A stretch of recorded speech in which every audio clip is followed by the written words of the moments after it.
Welcome to the Sharkpreneur podcast with Kevin Harrington and Seth Greene. Kevin Harrington is the inventor of the infomercial, one of the original sharks from the hit TV show Shark Tank, and has generated over $5 billion in TV and digital direct response sales. Seth Greene is the world's first trusted authority on cutting-edge direct response marketing, a best-selling author, and the only 3-time Marketer of the Year nominee. On the podcast, Kevin and Seth interview Sharkpreneurs who share straight talk on what it takes to explode your business. Why do so many businesses struggle while others seem to explode overnight? Do you wish you had the secret to this type of exponential growth? Now, I've scaled more than 20 businesses to over $100 million, and it's not just luck. In my new book with Mark Tim, Mentor to Millions, you'll learn the repeatable framework I use in all my business ventures for massive success. Order at kevinmentor.com and get over $1,000 in bonuses. Head to kevinmentor.com. Welcome to the Sharkpreneur Show. This is your co-host, Seth Greene. Today I have the good fortune to be joined by Chris Duffin. Chris went from bodybuilding to building a business empire. After becoming a superstar in the world of fitness and one of the most respected strength coaches in the world, he became a best-selling author and has created and turned around companies in multiple industries ranging from shoes and supplements to aerospace and high-tech. He is a best-selling author, built a globally recognized brand in under 5 years, built multiple 7-figure brands in a few years. Absolutely incredible story. Chris, in your book, you talk about growing up homeless and taking care of your siblings. I mean, that's one heck of a rags to riches story. How did that experience change your life? It was definitely something that a lot of people don't have experience with in this day and age, that's for sure. So we're talking, living in the mountains, homeless, learning to forage for food, kill animals. And it was a rough upbringing. So it's in Northern California and then Eastern Oregon. We were taken by the state for a while. But, it taught me to never have a fallback plan. So when they talk about burning bridges, that's something that I had very early experience with, not necessarily the burning the bridges, but there's no home to go back to. There's no bed, there's no bedroom, there's nothing. Like if I don't make it happen, one, I'm going to fail, but also other people around me are going to fail, which is an important lesson for business leaders to know. So I end up taking custody of my 3 younger siblings, and I raised them while I got my dual engineering degree, my MBA, and started my career. I was in custody and raised my three younger sisters just by myself. And so it always put me in that position, that mentality of, you've got to be all in. You've got to be driving with passion, and you got to make it happen. And that's you see that a lot today, where people it's a side hustle. It's an extra thing, and if it doesn't, never put all your eggs in, never go all in. But does that really give you the impetus to make to really do what it needs to make something big? Wow. So obviously, people should read the book. Eagle and the Dragon, A Story of Strength and Reinvention. You obviously overcame some incredible obstacles. How did you go from engineering to bodybuilding? Yeah, so I started training when I was in junior high. I was the nerdiest of the nerds. Like we didn't have TV or radio, so it was reading books. And that's, trip to the library, and I read books by candlelight, by flashlight, and I absorbed everything. I was valedictorian when I graduated high school, and I'm like, I need to balance this. And obviously life was pretty physical with what we, living the way that we did. So I took to it naturally. And so that's something I always did on the side. And so I started lifting in 1988, and in 2000, I started competing in powerlifting. And 2003, I kind of switched to a home gym, which ended up building into this, a business on the side. And I was really successful in my career. So I was a sought after executive that came in and did turnarounds for, automotive or aerospace manufacturing company by the last 10 years of my career. And I'm like, there's just no way that this is ever going to be anything than that. So I had this 9,000 square foot gym on the side. And that was that was just, a place that I had to train and enjoy and have my space to pursue being an athlete. And that was my goal, to be the best strength athlete in the world. But to do that, I had to do other things. To be successful, I thought there's 3 things I need to have. I need to have the right tools, the right methodology, and the right environment or culture, right? And these are lessons in business. So I started, nothing was quite right. So I fine-tuned. I used my engineering expertise to make better equipment and develop the methodologies. And I got in a few years, about 2015, I was evaluating my life, walking through this purposeful introspection, which is a big piece of what I teach in the book. It's not just a story. And I was going, what am I doing with myself? Am I really, I've got everything that I was supposed to have. I'm married. Beyond what you were supposed to have. Kids, a successful from where you life. came from. Yeah. And literally the house with a white picket fence. And I'm like, but I felt unhappy. I felt like I should be doing more. And so that really led me to go, I think it's time for me to really take the passion and experience that I have in essentially biomechanics. So kind of I used my engineering degree, and then I started actually working with a lot of people in the clinical space. So relationship building. I'm like, I want to be the best. I got to have the right methods, right?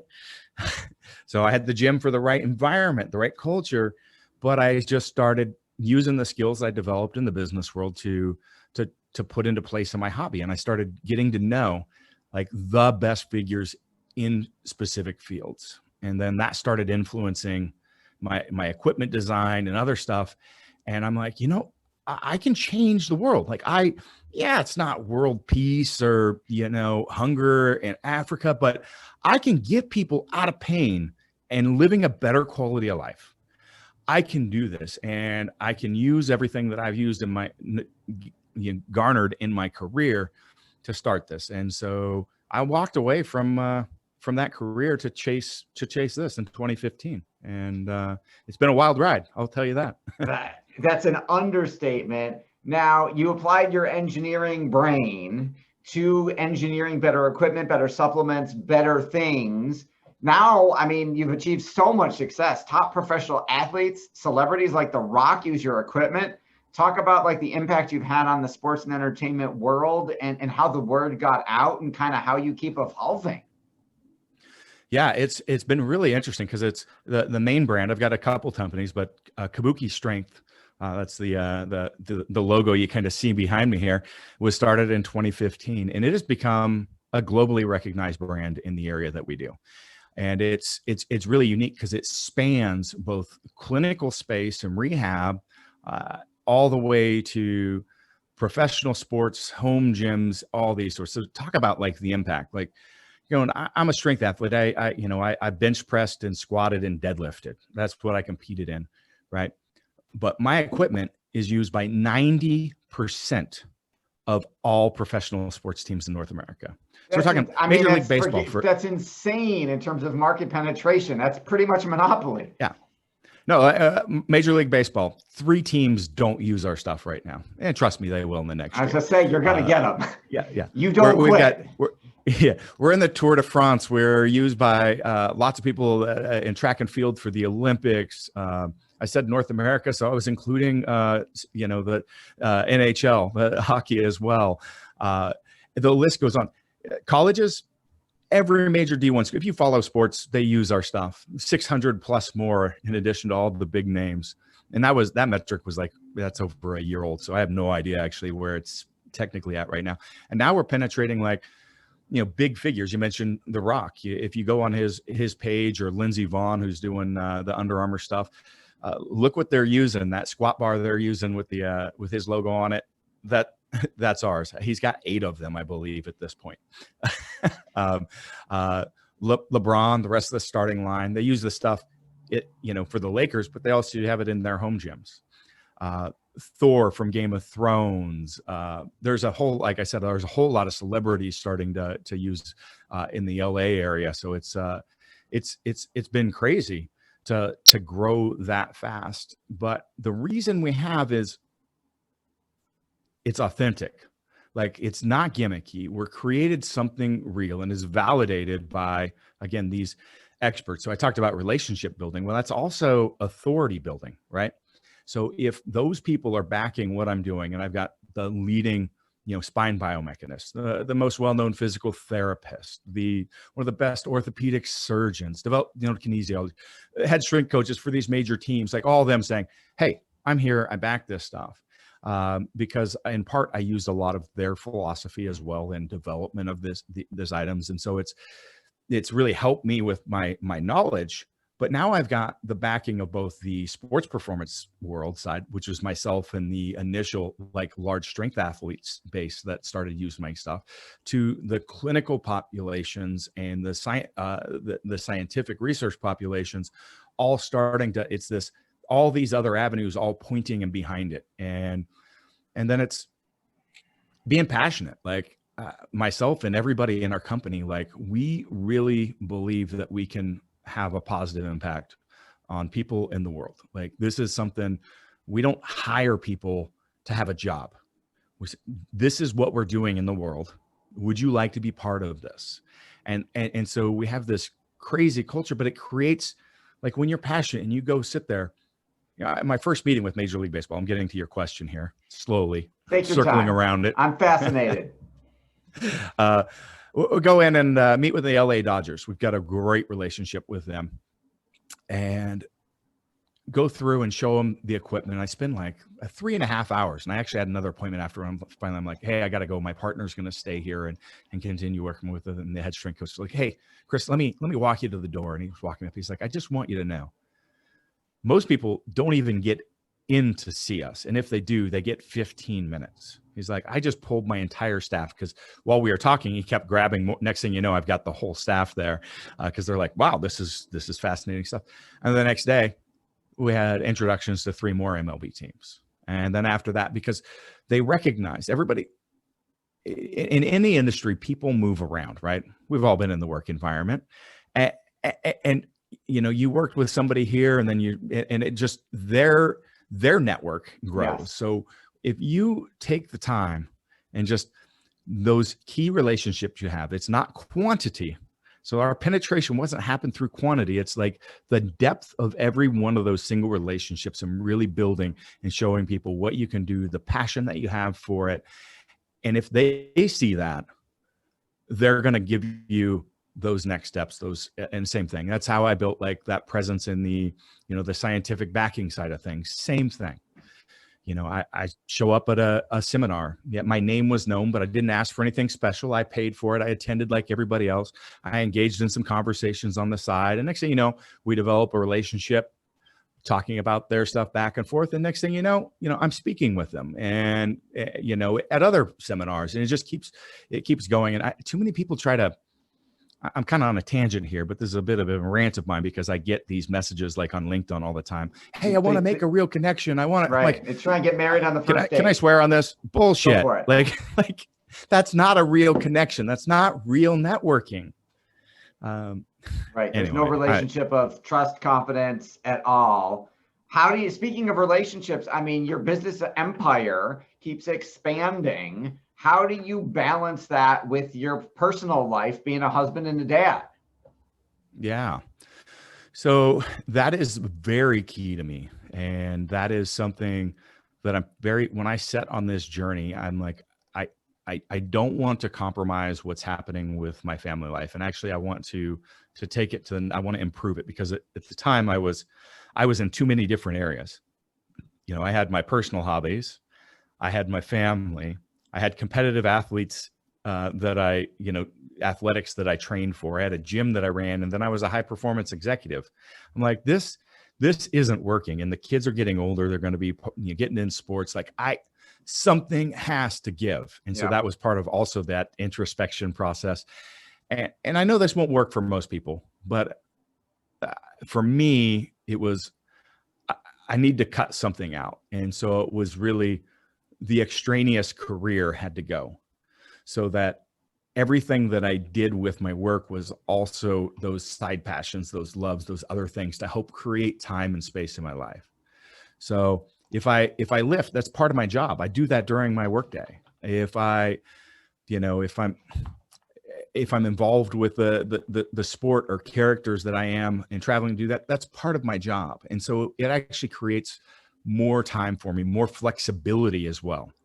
So, as an entrepreneur, you're always working to some level, but I've got the flexibility to spend with my family. Like just now, I'm podcasting. I kicked my kids out of the room. They're over in my office, but they're here with me.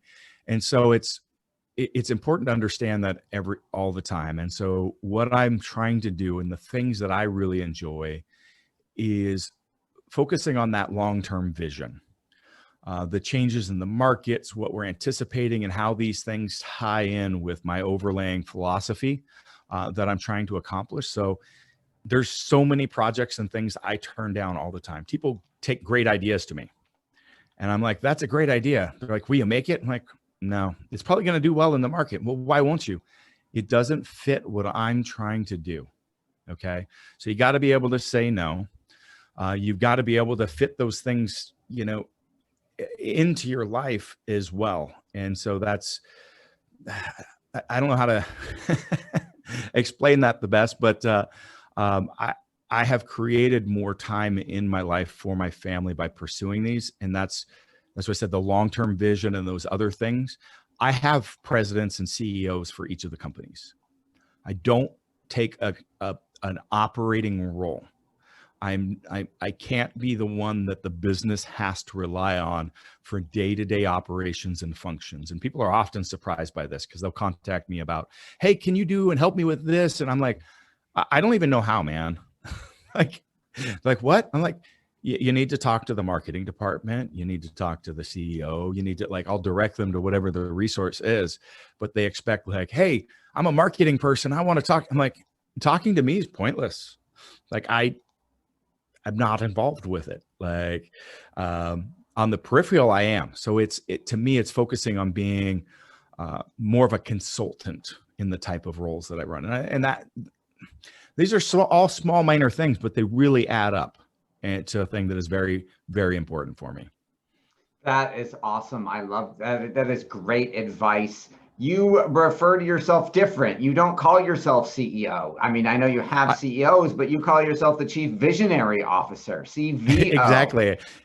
It's kind of a funny title. I thought I made it up, but apparently it is a thing.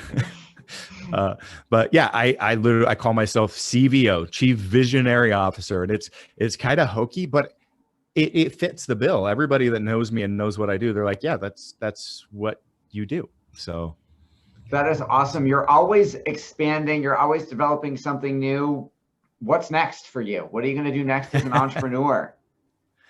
Oh, well, I have all these things that I'm working on and everything that I've created for Kabuki Strength, and they're all part of a much grander vision.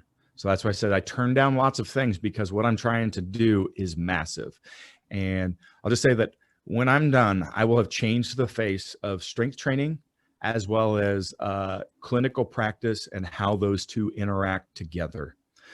So to launch actually the business that I'm going to launch, I'm about 4 to 5 years out, and I'm 5 years in right now because I had to create the products, the methodologies, and so many things that didn't exist to develop this concept that I'm working towards. And so that business hasn't even been started yet because this is all just foundational work. That is absolutely incredible. I love the BHAG you've got. That is awesome. I can't wait to see it come to fruition. For our folks who are watching and listening and want to learn more about Kabuki Strength, about the Build Fast formula, about the Barefoot store, about Chris Duffin, where do you want us to send them to learn more about you, about the book, about everything you're building? How do we become a part of Team Chris? Yeah, so I'm very active on social media. Well, Instagram and LinkedIn, that is. Those are the two platforms. There's posting in other areas, but sure. I don't interact. So you can really see what's going on in a live fashion there. But just chrisduffin.com, christopherduffin.com.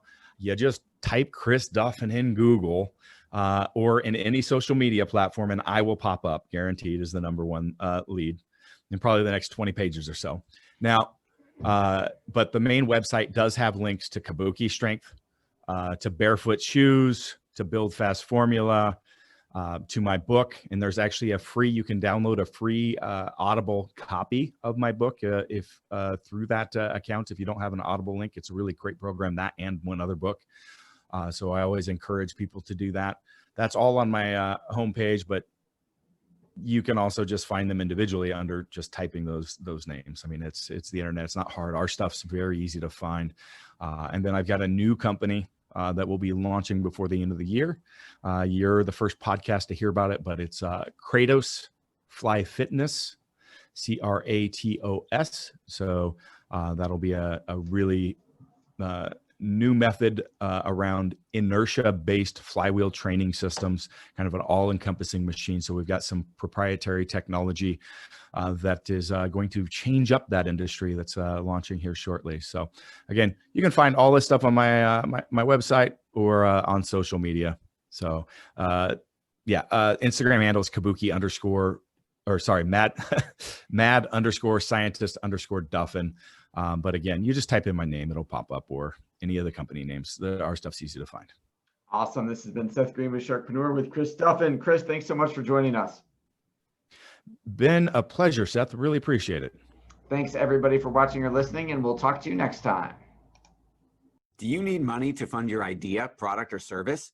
Are you ready to take your business to the next level, but need capital to get it done? Kevin Harrington has heard more than 50,000 pitches and knows how to help you make the perfect pitch to get the funding for your entrepreneurial dream. He's distilled the process down in his perfect pitch cheat sheet, and it's yours for free. Just text PITCH to him right now at 727-888-2100. Text PITCH to 727-888-2100 right now and claim your free perfect pitch cheat sheet. Text PITCH to 727-888-2100 to start funding your dream today. This show has been produced by Market Domination, LLC.